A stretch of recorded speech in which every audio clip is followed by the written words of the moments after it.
ऐतिहासिक भाग है जिसमें से हम लोगों ने प्राग इतिहास पढ़ चुका है और आज हम लोग आद्य इतिहास पढ़ेंगे। ठीक है, प्राग इतिहास में हमने बता चुका है कि पाषाण काल के बारे में। पाषाण काल में पूरा पाषाण काल, मध्य पाषाण काल, नव पाषाण काल और उत्तर पाषाण काल। ठीक है, ये पूरा चर्चा हो चुका है। आज हम लोग पढ़ेंगे आद्य इतिहास। ठीक है, आद्य इतिहास। आद्य इतिहास इसके जो खोजकर्ता है जॉन मार्शल है। ठीक है, जॉन मार्शल आद्य इतिहास के खोजकर्ता जॉन मार्शल। ठीक है, और इसमें हमें क्या पढ़ना है? सिंधु घाटी सभ्यता के बारे में। ठीक है, तो सिंधु घाटी सभ्यता, ठीक है, सिंधु घाटी सभ्यता, सिंधु घाटी सभ्यता। देखिए ये भारत का नक्शा है। ठीक, और भारत की नक्शा इसलिए हमने बनाया है क्योंकि जो सिंधु घाटी सभ्यता थी वो कुछ हिस्सा भारत में भी पड़ता था। ठीक है, देखिए ये है आपका जम्मू कश्मीर और जम्मू कश्मीर से लेकर के, ठीक,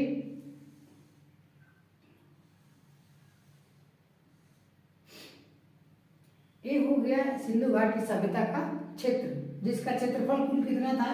सिंधु घाटी सभ्यता का जो क्षेत्रफल था लगभग 13 लाख वर्ग किलोमीटर। ठीक है, 13 लाख वर्ग किलोमीटर है। सिंधु घाटी सभ्यता का अगर पूछ दिया कि क्षेत्रफल कितना था तो 13 लाख वर्ग किलोमीटर। ठीक है, इससे पहले हम लोग जान लेते हैं कि आद्य इतिहास जो खोज करता है जॉन मार्शल है। सिंधु घाटी सभ्यता का खोज करता जॉन मार्शल। ठीक है, सबसे पहले जो जानकारी दिया, सबसे पहले जानकारी किसने दिया? तो जानकारी जो है चार्ल्स मेसन ने दिया। किसने दिया? Charles mason. ठीक है, अगर बात करते हैं सिंधु घाटी सभ्यता का जो जगह है उसका सर्वेक्षण किसने किया? तो सर्वेक्षण जो है कनिंघम ने। किसने? कनिंघम। बात समझे ना? चलिए अगर हम बात करते हैं कि सिंधु घाटी सभ्यता का विस्तार कहाँ से कहाँ तक था, तो देखिए नक्शा में जब बात करते हैं तो ऊपर के हिस्सा को उत्तर कहा जाता है और नीचे के हिस्सा को दक्षिण। अगर हम इस तरह से देखते हैं तो दाहिनी तरफ का जो है पूर्व होगा और बाएं तरफ का पश्चिम। तो यहाँ पर एक जगह था, ठीक है, क्या था? मांदा। कौन सा जगह था? मांदा था। मांदा जो है जम्मू कश्मीर में पड़ता है और किस नदी के किनारे? तो चेनाब नदी के किनारे। पूछता है कि जो सिंधु घाटी सभ्यता का विस्तार है जब उत्तर में जम्मू कश्मीर में किस जगह में पड़ता है? तो मांदा। ठीक है, जम्मू और कश्मीर। अगर बात करते हैं दक्षिण में, तो दक्षिण में महाराष्ट्र में पड़ता है दाइमाबाद। कौन सा? दाइमाबाद। और किस नदी के किनारे है? तो प्रावरा नदी के किनारे। किस नदी के किनारे? प्रावरा नदी के किनारे। और देखिए पश्चिम की बात करते हैं तो एक जगह है सुतकोंगडोर। सुतकोंगडोर जो बलूचिस्तान में पड़ता है, दास्क नदी के किनारे। किस नदी के किनारे? दास्क। ठीक है, तो उत्तर में मादा जगह चेनाब नदी के किनारे, दक्षिण में प्रावरा नदी के किनारे दाइमाबाद और पश्चिम में सुतकोंगडोर दास्क नदी के किनारे। बात करते हैं पूर्व में। पूर्व में यूपी में पड़ता है एक जगह है आलमगीरपुर। कौन सा जगह है? आलमगीरपुर। किस नदी के किनारे है? तो हिंडन नदी के किनारे। हिंडन नदी जो है गाजियाबाद के पास में है, तो ये यूपी में पड़ता है। कहाँ पे पड़ता है? यूपी में। और ये जो है महाराष्ट्र में। कहाँ पे? महाराष्ट्र। और मांदा जो है जम्मू कश्मीर में। सुतकोंगडोर बलूचिस्तान में पड़ता है जो दास्क नदी के किनारे है। तो देखिए ऊपर में मांदा चेनाब नदी के किनारे, दक्षिण में दाइमाबाद प्रावरा नदी के किनारे महाराष्ट्र में। ठीक है, पश्चिम की बात करते हैं तो सुतकोंगडोर दास्क नदी के किनारे और आलमगीरपुर हिंडन नदी के किनारे। बात समझे? चलिए इसकी जो आकृति थी वो त्रिभुजाकार थी। ठीक है, तो जब सबसे पहले खुदाई की गई तो सबसे पहले खुदाई जो है दयाराम साहनी ने किया। खुदाई किसने किया था? दयाराम साहनी। 1921 में दयाराम साहनी। ठीक है, तो किस जगह खोजा गया? इसे ये है सिंधु सभ्यता। और इसे सिंधु घाटी सभ्यता इसलिए कहा जाता है कि जब खुदाई हुई तो जितने भी शहर मिले वो सिंधु नदी के किनारे थे, इसलिए इसे कहा गया सिंधु घाटी सभ्यता। तो सबसे पहले खुदाई जो है हड़प्पा, ठीक है, हड़प्पा में किया गया। कहाँ पे किया गया? हड़प्पा में। हड़प्पा किस नदी के किनारे है? तो रावी नदी के किनारे है। खोजकर्ता कौन है? दयाराम साहनी। दिख रहा है? दयाराम साहनी है। यहाँ से क्या क्या मिला जब खुदाई हुई तो क्या क्या मिला? तो सबसे पहले जो है क्या मिला? यहाँ पे कुम्हार का चाक, कुम्हार का चाक जो बर्तन बनाते हैं ना तो उसे कहा जाता है कुम्हार। और कुम्हार जो जिस बर्तन से बनाता है कुम्हार का चाक। और क्या मिला? यहाँ पे देखा गया कि श्रमिक आवास भी है, मतलब रहने के लिए घर, श्रमिक आवास। और क्या? अन्नागार। अन्नागार मतलब ये होता है कि अन्नागार, अन्न मतलब कि खाने का जो अनाज है और उसको रहने के लिए जिस घर में रखा जाता था उसे अन्नागार कहा जाता है। ठीक है, क्लियर? तो कुम्हार का चाक, श्रमिक आवास, अन्नागार। और यहाँ पे एक चीज मिली, और क्या मिला? मातृ देवी की मूर्ति। एक देवी मिली जिनके पेट से वृक्ष निकला था। तो माना गया कि यहाँ के लोग जो है एक देवी की पूजा करते थे और जिसे कहा गया मातृ देवी की मूर्ति कहा गया। ठीक है, इतना समझ में आया? कुम्हार का चाक, श्रमिक आवास, अन्नागार, मातृ देवी की मूर्ति जो है ये हड़प्पा से मिले खुदाई करने पर। और भी कुछ मिले, ओखली मिला। क्या मिला?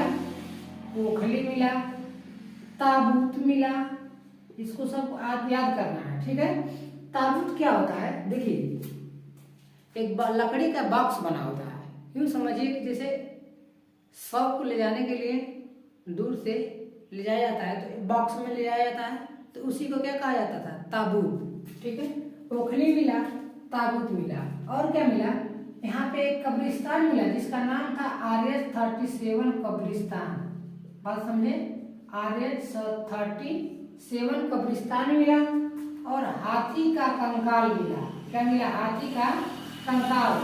कंकाल मतलब कि हड्डी मिला। इससे पता चला कि यहाँ पे क्या थी? सिंधु हड़प्पा सभ्यता में हाथियां भी रहती थी। ठीक है, और एक चीज और, स्वास्तिक चिन्ह। स्वास्तिक चिन्ह जो है धार्मिक चिन्ह है, तो यहाँ पे याद रखेंगे। और हाथी भी क्या है? पूजा पाठ में किया जाता है। पूजा पाठ किया जाता है कि नहीं हाथी का? तो ऐसे समझेंगे कि हाथी मिली और क्या मिला? स्वास्तिक चिन्ह मिला, ताबूत मिला, ओखली मिली, RH-37 कब्रिस्तान मिला। और क्या? मातृ देवी की मूर्ति, अन्नागार, श्रमिक आवास और कुम्हार का चाक। बात समझे इतना? तो ये हड़प्पा सभ्यता की सबसे पहली खुदाई 1921 में की गई। ठीक है, आगे चलते हैं। इसके बाद एक शहर और है, चनहुदड़ो। क्या है? चनहुदड़ो। देखिए हड़प्पा सभ्यता रावी नदी के किनारे और ये पाकिस्तान में पड़ता है। ठीक, और चनहुदड़ो जो है ये भी पाकिस्तान में पड़ता है, लेकिन वो किस नदी किनारे है? सिंधु नदी किनारे। अब चलिए देखिए चनहुदड़ो। चनहुदड़ो जो है सिंधु नदी के किनारे है। किस नदी किनारे? सिंधु नदी के किनारे। इसके खोजकर्ता हैं गोपाल मजूमदार। गोपाल मजूमदार। बात समझे? तो इसको आपको याद रखना है कि अगर पूछ देगा कि चनहुदड़ो के खोजकर्ता कौन है और किस नदी के किनारे बसा हुआ है, तो सिंधु नदी के किनारे और गोपाल मजूमदार दास है।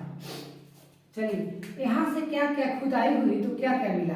देखिए खुदाई हुई तो यहाँ पर देखा गया कि मेकअप का सामान, जो मेकअप किया जाता है उसके सामान मिले। तो मेकअप का सामान कहाँ से मिला? तो चनहुदड़ो से। बात समझे? मेकअप का सामान और सुई धागा। क्या मिला?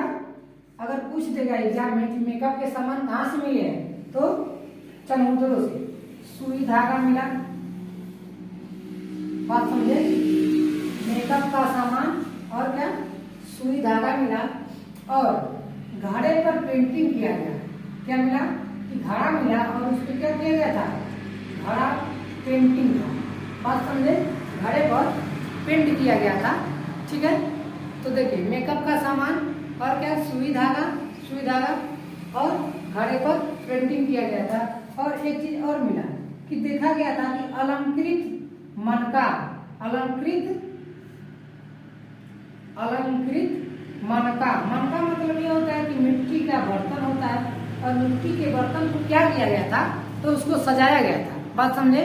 तो अलंकृत मनका मिट्टी का बर्तन होता था, ठीक है, उसको क्या किया गया था, सजाया गया था। और क्या मिला यहाँ पे, हाथी का पीछा करता हुआ कुत्ता, इसके पैरों के निशान मिले, बड़े बड़े गड्ढे मिले और एक पीछे छोटे छोटे। तो ये पता चला कि हाथी का पीछा करता हुआ क्या मिला, कुत्ता मिला। ठीक है, बात समझे इतना? तो चनौतड़ों से क्या क्या मिला, मेकअप का सामान, ठीक है, और सुई धागा, घड़े पर पेंटिंग, अलंकृत मनका और हाथी का पीछा करता हुआ कुत्ता। बात समझे? तो चलिए देखिए एक बार और देखिए, सिंधु घाटी सभ्यता हम लोग पढ़े हैं, इसमें और भी जगह खोजे गए जिसको हम लोग कल चर्चा करेंगे। एक बार रिविजन करते हैं। सिंधु घाटी सभ्यता, ठीक है, इसलिए इसे सिंधु सभ्यता को सिंधु घाटी सभ्यता क्यों कहा जाता था, क्योंकि इसके अधिक जो शहर थे वो सिंधु नदी के किनारे बसे हुए थे। बात समझे? इसलिए इसे सिंधु घाटी सभ्यता कहा गया। ऊपर में मांदा जगह है जो चिनाब नदी के किनारे है, जम्मू कश्मीर में, दक्षिण में दाइमाबाद महाराष्ट्र में, प्रवरा नदी किनारे, पश्चिम में सुतकोमोडो बलूचिस्तान, ठीक है, दास नदी किनारे, और पूर्व में आलमगीरपुर हिंडा नदी किनारे जो यूपी में पड़ता है। ठीक है, क्लियर? उसके बाद देखिए सबसे पहले जो है एक उसके खोजकर्ता कौन है, जॉन मार्शल है। सर्वेक्षण किसने किया, तो कनिंघम ने। और सबसे पहले जानकारी किसने दिया इसके विषय में, तो किसने दिया, चार्ल्स मेसन। खुदाई 1921 में सबसे पहले दयाराम साहनी ने किया। इसकी खुदाई हड़प्पा में, हड़प्पा में सबसे पहले खुदाई किए गए, इसलिए इसे हड़प्पा सभ्यता कहा गया। रावी नदी के किनारे है और इसके खोजकर्ता दयाराम साहनी। यहाँ से क्या क्या मिला, तो कुम्हार का चाक, अन्नागार, श्रमिक आवास और मातृदेवी की मूर्ति मिली, और जो है ओखली मिला, और ताबूत मिला, RS-37 कब्रिस्तान, ठीक है, और क्या मिला, हाथी का कंकाल और स्वास्तिक चिन्ह। अब बात करते हैं चनहुदड़ों को। अगर कुछ देखें चनहुदड़ों किस नदी किनारे, तो सिंधु नदी किनारे, खोजकर्ता गोपाल मजुमदार दास। अगर कह दे कि वो कौन सा स्थान है सिंधु घाटी सभ्यता में जो दुर्ग रहित है, दुर्ग रहित मतलब है कि किला, जिसके शहर के किनारे किला नहीं बनाया गया था, तो वो था चनहुदड़ो। बात समझे? चनहुदड़ो में मेकअप का सामान, सुई धागा, घड़े पर पेंटिंग, अलंकृत मनका मतलब कि मनका जो था बर्तन मिट्टी के, वो सजा हुआ था, हाथी का पीछा करता हुआ कुत्ता पाया गया। ठीक है, चलिए इतना समझ में आया। आज के लिए इतना ही, आगे कल देखेंगे। अभी मोहनजोदड़ो है, लोथल है, कालीबंगा, रोपड़, बनवाली, ये सब है, इनको कल देख लेंगे। ठीक है, धन्यवाद।